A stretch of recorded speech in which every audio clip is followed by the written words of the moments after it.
오늘은 교회 모형 이 방주가 주는 교훈이라는 제목으로 우리가 말씀을 같이 나누려고 합니다. 여러분, 하나님께서 이 땅에 직접 세우신 두 기관이 있습니다. 우리가 잘 알듯이 하나는 가정이고 하나는 교회입니다. 하나님께서 가정을 세우신 이유에 대해서 성경은 이렇게 말씀합니다. 창세기 1장 26절에서 28절 말씀, 우리 한 목소리로 같이 읽습니다. 시작. 하나님이 이르시되 우리의 형상을 따라 우리의 모양대로 우리가 사람을 만들고 그들로 바다의 물고기와 하늘의 새와 가축과 온 땅과 땅에 기는 모든 것을 다스리게 하자 하시고, 하나님이 자기 형상 곧 하나님의 형상대로 사람을 창조하시되 남자와 여자를 창조하시고, 하나님이 그들에게 복을 주시며 하나님이 그들에게 이르시되 생육하고 번성하여 땅에 충만하라. 땅을 정복하라. 바다의 물고기와 하늘의 새와 땅에 움직이는 모든 생물을 다스리라 하시니라. 아멘. 여러분, 여기 보면 하나님께서 가정을 세우신 이유는 생육하고 번성하여 땅에 충만하고 땅을 정복하고 만물을 다스리라고 가정을 세우셨다는 거예요. 그렇다면 하나님께서 교회를 세우신 이유는 무엇일까요? 크게 두 가지인데 구원과 생활면입니다. 다시 말해서 죄인들을 구원하시기 위해 하나님께서 교회를 세우셨고, 또 죄인들이 교회 안에 들어와 이제는 말씀 안에서 믿음 생활을 하게 하시려고 교회를 세우셨다는 것입니다. 우리를 구원하실 뿐만 아니라 말씀을 통하여 믿음 생활하게 하시려고 하나님께서 교회를 허락하셨다는 거예요. 여러분, 성경에 나타난 이 교회의 모형은 크게 네 가지입니다. 창세기 시대의 방주, 출애굽 시대의 성막, 왕정 시대의 성정, 그리고 신약 시대의 교회입니다. 그래서 오늘은 이 교회의 첫 모델인 방주를 통해서 교회의 참된 모습, 또 교회된 우리가 어떤 삶을 살아야 하는지를 한번 살펴보자는 것입니다. 여러분, 하나님께서 하시는 일에는 다 때가 있고 뜻이 있습니다. 이 방주도 마찬가지입니다. 먼저 방주를 만들 때 어떤 나무로 만들었을까요? 오늘 본문 14절 말씀, 우리 다시 한번 같이 읽습니다. 같이 읽습니다. 시작. 너는 고페로 나무로 너를 위하여 방주를 만들 때 그 안에 칸대를 막고 벽청을 그 안팎에 칠하라. 아멘. 여기 보면 방주를 만든 나무는 이 고페로 나무입니다. 이 고페로 나무가 어떤 나무인지는 확실히 알 수는 없지만 잣나무가 가장 가까운 것으로 추정합니다. 학자들이 여러 가지 이야기들을 하는데 딱 이것이 고페로 나무라고 말할 수는 없다는 거예요. 그런데 대부분이 잣나무가 가장 가깝다는 것입니다. 그래서 우리가 이전에 보던 개역 한글판에 보면 이 잣나무로 기록하고 있습니다. 개역 한글판 우리 창세기 6장 14절 말씀, 우리 한번 같이 읽습니다. 시작. 너는 잣나무로 너를 위하여 방주를 짓되 그 안에 칸들을 막고 역청으로 그 안팎을 칠하라. 아멘. 그렇다면 하나님께서 많고 많은 나무 중에 잣나무로 방주를 만들려고 하신 이유가 무엇일까요? 첫 번째로 잣나무는 변하지 않기 때문입니다. 하나님께서 방주를 만드실 때 잣나무를 선택하신 이유는 변하지 않기 때문입니다. 여러분, 잣나무는 사시사철 푸르름이 변하지 않는 나무입니다. 그래서 우리가 호세아서 14장에 보면 하나님께서 이렇게 말씀합니다. 8절 후반절에 보면 나는 푸른 잣나무 같으니 내가 나로 말미암아 열매를 얻으리라 라고 말씀하시며 계속해서 열매 맺는 은혜를 주시겠다고 약속합니다. 그래서 하나님께서 방주를 잣나무로 만드신 이유는 사시사철 푸르름이 변하지 않기 때문입니다. 여러분, 방주는 오늘날 교회를 뜻합니다. 그래서 시대가 변한다고 할지라도 교회의 본질은 변하면 안 됩니다. 시대가 변한다고 할지라도 믿음만큼은 변하면 안 된다는 거예요. 세상이 이렇게 변했으니까 교회도 이렇게 변해야 합니다. 물론 옛날을 고집할 수는 없지만 교회의 본질은 변할 수 없다는 거예요. 여러분, 시대가 변한다고 할지라도 우리의 믿음만큼은 변하면 안 된다는 것입니다. 이것이 방주를 통해서 배우는 지혜입니다. 여러분, 요즘 시대를 흔히들 물질 만능주의, 황금 만능주의 시대라고 말합니다. 돈이면 다 된다는 시기입니다. 돈이 최고라고 말합니다. 사실 이 땅의 삶이 전부인 것으로 생각하고 이 땅에서의 성공만을 꿈꾸며 사는 사람들에게는 어찌 보면 이것이 맞는 말 같기도 하다는 것입니다. 그래서 뭐니 해도 뭐가 최고라고요? 머니가 최고라고 말합니다. 실제로 돈이면 못할 일도 없고 돈이면 못할 것도 없는 시대가 되었다는 거예요. 지금 그렇게 되어가고 있다는 것입니다. 돈 때문에 사람을 납치하기도 하고 돈 때문에 사람을 죽이기도 하는 시대가 되었다는 거예요. 그러나 이 땅의 삶이 끝이 아님을 알고 믿음으로 이 땅의 삶을 살아가는 사람들에게는 여기에 동의할 수 없다는 거예요.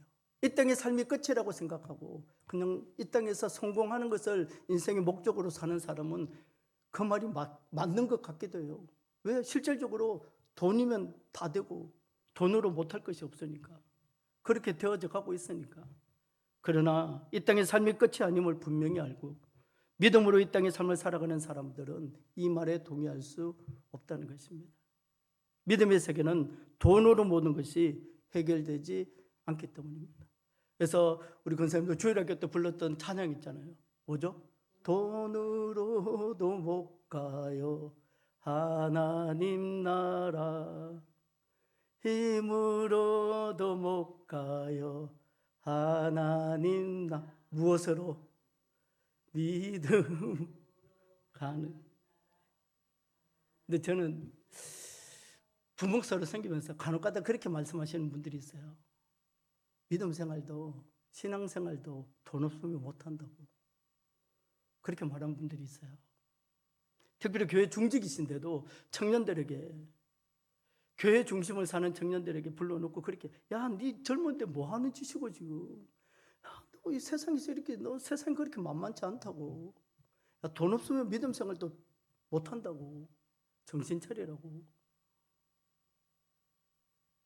여러분, 믿음의 세계는 돈으로 모든 것이 해결되지 않는다는 거예요. 여러분, 교회는 지금까지도 믿음으로 세워왔고 앞으로도 믿음으로 세워갈 것입니다. 시대가 변한다고 할지라도 교회는 믿음으로 세워왔고 앞으로도 믿음으로 세워갈 것입니다. 어떤 믿음입니까? 주는 그리스도시요 살아계신 하나님의 아들이시라는 믿음으로, 우리 하나님께서는 지금도 살아 역사하신다는 믿음으로, 또 전지전능하신 분이시라는 믿음으로 교회가 세워졌고 앞으로 세워질 것이라는 것입니다. 그런데 안타깝게도 황금 만능주의 사상이 교회 안에도 들어와 있다는 거예요. 그래서 제가 좀 전에 이야기했듯이 돈 없으면 신앙생활도 못한다고, 저는 그런 소리 들을 때마다 마음이 너무 아프더라고요. 왜 교회가 그렇게 되었을까? 왜 저분이 저렇게 생각할까? 그래서 잣나무가 사시사철 푸르름이 변하지 않듯이 교회의 본질은 변하면 안 된다는 거예요. 시대가 변한다고 할지라도 믿음만큼은 변하면 안 된다는 것입니다. 여러분, 이것이 교회의 모형인 방주를 통해서 배우는 지혜라는 것입니다. 두 번째로, 방주를 잣나무로 만든 이유는 한번 따라해 볼까요? 단단하기 때문입니다. 우리 역대하 3장 5절 말씀 같이 한번 읽을까요? 같이 읽습니다. 시작. 그 대전 천정은 잣나무로 만들고 또 정금으로 입히고 그 위에 종려나무와 사슬 형상을 새겼고. 아멘. 또 열왕기상 6장 34절 말씀 제가 읽겠습니다. 그 두 문짝은 잣나무라. 이 문짝도 두 짝으로 적게 되었고 저 문짝도 두 짝으로 적게 되었으며. 여러분, 솔로몬이 성전을 지을 때 아름다움과 한계를 강조할 때는 이 백항목을 사용하였습니다. 그러나 단단함이 필요한 마루와 천장 그리고 성전의 문은 잣나무를 사용합니다. 왜냐하면 잣나무가 다른 어떤 나무보다 단단하고 견고하기 때문입니다. 여러분, 로마에 가면 이 베드로 성당이 있는데 이 베드로 성당의 문도 잣나무로 만들었는데 약 1500년이 지나도 견고하다고 합니다. 그래서 하나님께서 잣나무로 방주를 만드신 것은 그 어떤 파도와 풍랑에도 흔들림 없이 헤쳐나갈 수 있도록 많고 많은 나무 가운데서 이 잣나무로 방주를 만드신 것입니다. 근데 그래서 오늘날 교회도 마찬가지입니다. 그래서 교회는 백항목처럼 향기 나는 교회도 되어야 하지만 한편으로는 잣나무처럼 견고함, 단단함이 있는 교회가 되어야 합니다. 베드로전서 5장 8절 말씀 떼어주실래요? 우리 같이 한번 읽을까요? 같이 읽습니다. 시작. 근신하라 깨어라 너희 대적마귀가 우는 사자같이 두루다니며 삼킬 자를 찾나니. 아멘. 주님 오실 날이 점점 가까워질수록 원수마귀는 자기 때가 얼마 남지 않았음을 알고 한 사람이라도 더 삼키려고 우는 사자와 같이 두루다니고 있습니다. 뿐만 아니라 주님 오실 때가 가까우면 가까울수록 환난과 핍박과 시험이 더 많이 올 것인데 중요한 것은 견디는 자가 되어야 한다는 것입니다. 그 환난과 핍박에서 이기는 자가 되어야 한다는 것입니다.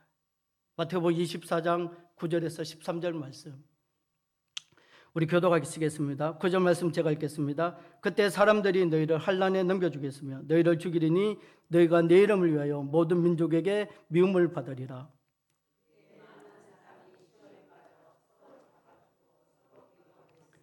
거짓 선지자가 많이 일어나 많은 사람을 미혹하게 하겠으며 13절 말씀 같이 읽겠습니다. 시작. 그러나 끝까지 견디는 자는 구원을 얻으리라. 아멘. 내 잣나무와 같이 단단하고 견고한 신앙을 소유해야 홍수를 이기고 풍랑을 이길 수 있다는 것입니다. 그래서 하나님께서 세워주신 우리 성원교회도 여러분들의 신앙도 단단하고 견고해져서 세상에서 부는 홍수와 풍랑을 이기는 믿음의 복된 삶이 되시기를 주님의 이름으로 간절히 축원합니다. 예수 믿는 것이 왜 이렇게 어려울까? 예수 믿으면 왜 이렇게 환난이 있을까? 고난이 있을까?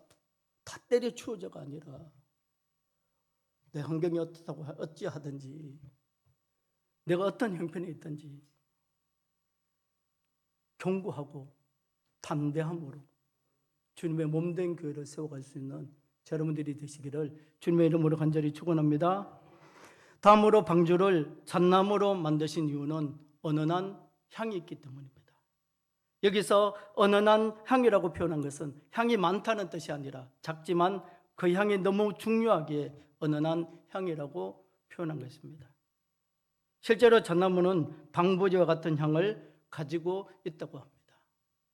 여러분 한번 생각해 보시기 바랍니다. 방주가 바다에 1년 이상 떠다녀야 합니다.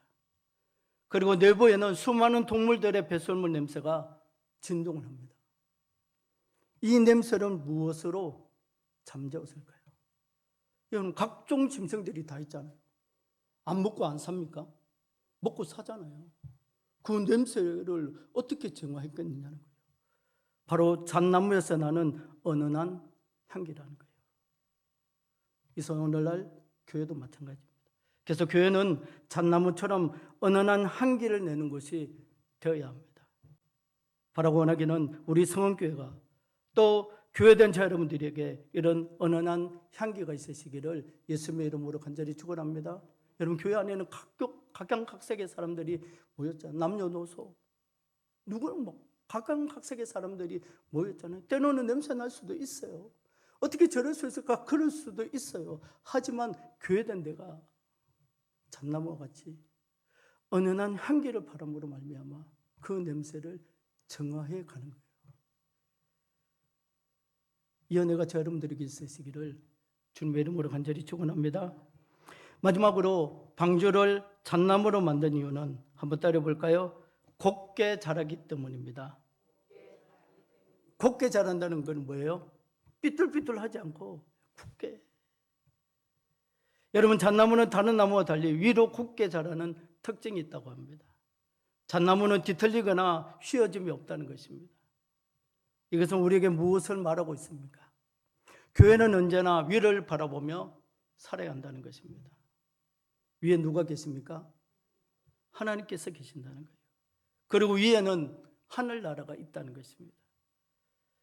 그러므로 성도는 비가 오고 눈이 오고 바람이 불고 폭풍이 몰아친다 하더라도 아래를 바라보지 말고 좌우로 치우치지 말고 위에 계시는 하나님만을 바라보며 우리 영원한 본향 그 천국만을 바라보며 그 하늘나라를 바라보면서 살아가라는 의미로 방주를 잣나무로 만든 것입니다.